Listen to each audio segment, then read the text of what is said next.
दोस्तों, हमारी अगली सदी स्पेस ट्रैवल की सदी होने वाली है, जहां हम इंसान पहले हमारे मून, फिर मार्स और उसके बाद सोलर सिस्टम के आउटर प्लैनेट्स व उनके मून्स को एक्सप्लोर करेंगे और वहां ह्यूमन कॉलोनीज बसाएंगे।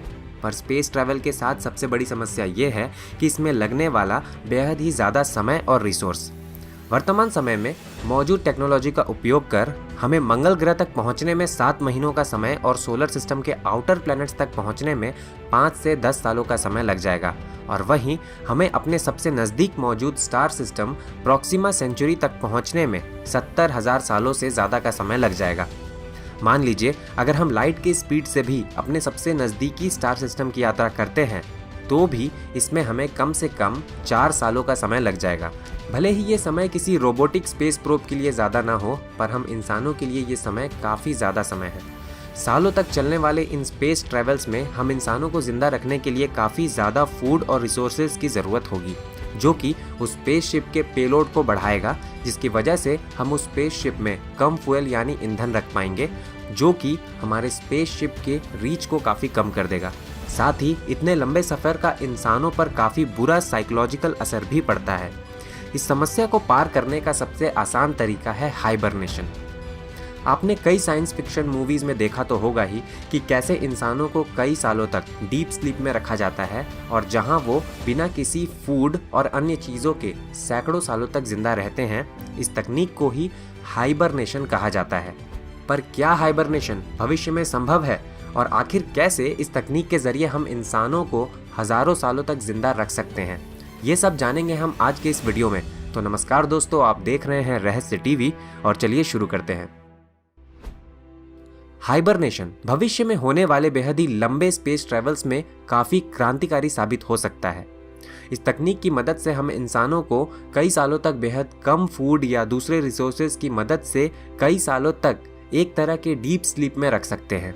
इस तकनीक की मदद से हम इंसानों द्वारा लगने वाले फूड और दूसरे रिसोर्सेज को काफ़ी कम कर सकते हैं, जिसकी वजह से हम अपने स्पेसशिप में ज़्यादा से ज़्यादा फ्यूल रख सकते हैं, जो कि हमारे स्पेसशिप के रीच को काफ़ी बढ़ा देगा। साथ ही हाइबरनेशन की मदद से एस्ट्रोनॉट स्पेस ट्रैवल में होने वाले खतरनाक ultraviolet radiation, psychological imbalance, muscle loss और बोन लॉस जैसी समस्याओं से भी अपने आप को बचा पाएंगे। हमारी धरती पर कई ऐसे जीव मौजूद हैं जो कि कई महीनों और सीजन्स तक हाइबरनेशन करते हैं। ये जीव अपने आप को जिंदा रखने के लिए हाइबरनेशन का सहारा लेते हैं, जहां वो एक ऐसे डीप स्लीप में चले जाते हैं जहां उनकी बॉडी जिंदा रहने के लिए कम से कम फूड और रिसोर्सेज का उपयोग करती है।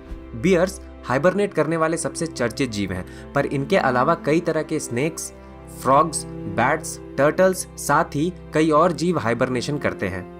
धरती पर मौजूद जीव मुख्य रूप से 2 तरह के हाइबरनेशन के तरीकों का उपयोग करते हैं, जिसके जरिए वो बेहद ही खतरनाक और कठोर ठंडे और गर्म मौसम में भी अपने आप को जिंदा रखते हैं। हाइबरनेशन के इन तरीकों को ट्रू हाइबरनेशन और टॉरपोर कहा जाता है। ट्रू हाइबरनेशन के दौरान जीव पहले से ही काफ़ी ज़्यादा फैट जमा कर लेता है, जिसके बाद एक खास मौसम में वो कुछ समय के लिए एक तरह के डीप स्लीप में चले जाते हैं, जहां उनका heart rate, body temperature, breathing और मेटाबॉलिक रेट काफ़ी कम हो जाता है। उदाहरण के लिए हाइबरनेशन के दौरान स्क्विरल्स यानी गिलहरी की हार्ट रेट 350 बीपीएम से केवल 4 बीपीएम रह जाती है। वहीं कई अन्य दूसरे जीव हाइबरनेशन के दौरान अपना आधा फैट खो देते हैं। वहीं टॉरपोर के दौरान जीव एक तरह के वेरी डीप स्लीप में चले जाते हैं, जहां उनका body temperature, heart rate, metabolic rate काफ़ी कम हो जाता है। पर ट्रू हाइबरनेशन के विपरीत इनका यह डीप स्लीप कुछ दिनों से लेकर कई महीनों तक चलता है। उदाहरण के लिए ब्लैक बियर्स करीब 3 से 5 महीनों के लिए इस तरह के हाइबरनेशन में चले जाते हैं, जहां वो अपने नाइट्रोजन साइकिल को भी रिसाइकिल करते हैं ताकि मसल एंट्रोपी को बचाया जा सके। टॉरपोर में गए हुए जीव कभी भी अपने डीप स्लीप से उठ सकते हैं, पर उठने के बाद उन्हें अपने नॉर्मल स्टेट में आने में कुछ घंटों से लेकर कई दिनों तक का समय लग जाता है। इन दोनों ही तरीकों में टॉरपोर हम इंसानों के लिए काफ़ी यूजफुल साबित हो सकता है, क्योंकि इस हाइबरनेशन तकनीक में हम इंसान किसी इमरजेंसी सिचुएशन में भी बेहद ही कम समय में उठ सकते हैं। हाइबरनेशन करने वाले इन जानवरों से विपरीत हमारी इंसानी बॉडी किसी तरह के हाइबरनेशन के लिए नहीं बनी हुई है। ऐसे में हम इंसान बिना किसी टेक्नोलॉजी या रिसोर्स का उपयोग किए बिना हाइबरनेशन नहीं कर सकते। वैज्ञानिक कई सालों से इंसानों को हाइबरनेट करने के तरीकों पर काम कर रहे हैं, पर अभी तक थेराप्यूटिक हाइपोथर्मिया ही एक ऐसी मेडिकल ट्रीटमेंट है जो कि कुछ हद तक हाइबरनेशन की तरह ही है, जिसका उपयोग कई मेडिकल प्रोसीजर्स और ट्रॉमा ट्रीटमेंट्स में किया जाता है। हाइबरनेशन के एक अन्य तरीके के अंतर्गत चूहों को हाइड्रोजन सल्फाइड सुंघाकर उनके ऑक्सीजन और एनर्जी के सेल्यूलर डिमांड को कम करने की कोशिश भी की गई। पर हम इंसानों और दूसरे मैमल्स के साथ बड़ी समस्या यह है कि हम वार्म ब्लडेड हैं। इसका यह फायदा होता है कि यह हमारे मोबिलिटी को काफ़ी बढ़ा देगा, पर इसका यह नुकसान है कि हम में हाई मेटाबॉलिक रेट होता है, जिसका मतलब यह है कि हमें रेस्ट में होने के बावजूद अपने बॉडी को फंक्शनल रखने के लिए एक हाई अमाउंट ऑफ कैलोरीज की ज़रूरत होती है, जिसकी वजह से हमें ज़्यादा खाने यानी एनर्जी और ऑक्सीजन की आवश्यकता होती है। यानी अगर हमें हाइबरनेशन अचीव करना है तो हमें अपने मेटाबॉलिक रेट को काफ़ी कम करना होगा, वो भी हमारे शरीर को बिना कोई नुकसान पहुंचाए। हालांकि कुछ स्पेशल सिचुएशन के अंतर्गत हम एक कंट्रोल्ड हाइपोथर्मिक स्टेट में इंसानों को 14 दिनों तक एक तरह के डीप स्लीप में रख सकते हैं, पर इस तकनीक में ब्लड क्लॉट्स, ब्लीडिंग, इन्फेक्शन और लीवर डैमेज जैसे कई खतरे मौजूद हैं। साथ ही हाइबरनेशन में जाने के बावजूद भी हमें अपने बॉडी को वर्किंग और फंक्शनल रखने के लिए रेगुलर न्यूट्रिएंट्स और फ्लूइड्स की ज़रूरत होगी, क्योंकि दूसरे जानवरों से विपरीत हमारी ह्यूमन बॉडी हाइबरनेशन के लिए नहीं बनी हुई है।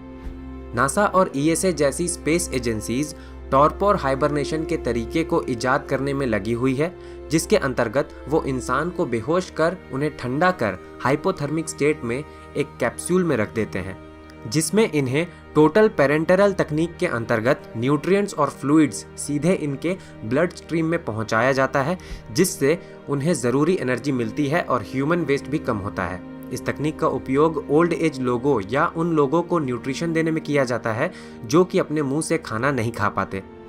पर इस हाइपोथर्मिक मेथड के साथ एक बड़ी समस्या भी मौजूद है। भले ही इस तकनीक से हमारे शरीर का मेटाबॉलिक रेट लगभग 70% तक कम हो जाता है और हमारे शरीर को कम ऑक्सीजन और एनर्जी की ज़रूरत होती है, पर हमारे शरीर के विपरीत हमारा मस्तिष्क कभी नहीं सोता, वह हमेशा ही एक्टिव रहता है, जिसकी वजह से ही पैसेंजर मूवी में हाइबरनेशन से वापस आए एस्ट्रोनॉट्स को बेहद ही थका हुआ दिखाया जाता है। कई रिसर्च में ये सामने आया है कि डीप स्लीप के दौरान हमारा ब्रेन खतरनाक टॉक्सिन केमिकल रिलीज करता है, जो कि समय के साथ अल्जाइमर्स डिजीज का कारण बन सकता है। साथ ही इसकी वजह से डीप स्लीप में गए हुए इंसान को दोबारा अपने स्ट्रेंथ और अवेयरनेस को रीगेन करने में कई घंटों से लेकर कई दिनों का समय लग सकता है, जो कि कुछ खास इमरजेंसी कंडीशंस में खतरनाक साबित हो सकता है, जहां उन्हें कुछ घंटों के दौरान ही अपने काम को अंजाम देना होगा। पर उम्मीद है कि भविष्य में एक दिन ज़रूर हाइबरनेशन मेडिकल और स्पेस वर्ल्ड में एक इम्पॉर्टेंट थ्योरी साबित होगा।